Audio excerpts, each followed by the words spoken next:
Oops! Wait lang po. Hayaan mo munang ipanalangin ko kayo sa araw na ito.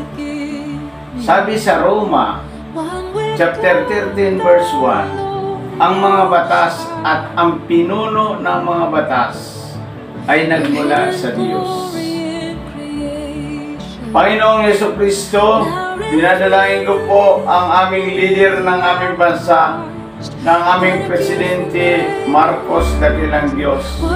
Pagpapalain mo siya, ingatan mo ang kanyang buhay, paging ang kanyang sambahayan ay pagpapalain mo ngayong araw na ito.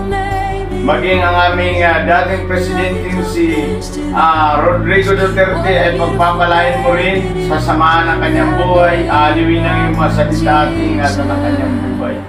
Maging ang aming Vice President si Sara ay aliwin mo siya ng iyong kapangyarihan dugo na nabuhos doon sa krus upang siya ay magkaroon ng kapangyarihang nagmumula sa inyo. Dakilang Diyos, ang mga ihahalal mong mga senador, gobernador, ang mga mayors, dakilang Diyos, mga kagawad Panginoon ng aming mga bansa ay sasamahan niyo at pagpapalain o Diyos. Dakilang Diyos, pagpalain mo simula sa Presidente hanggang sa mga barangays, pagpapalain mo ito. Pagpalain nawa kayo ng Panginoon at ingatan niya kayo.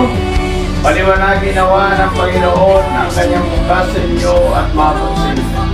Mula ngayon at magpakailanman, sa pangalan ni Jesus. Amen.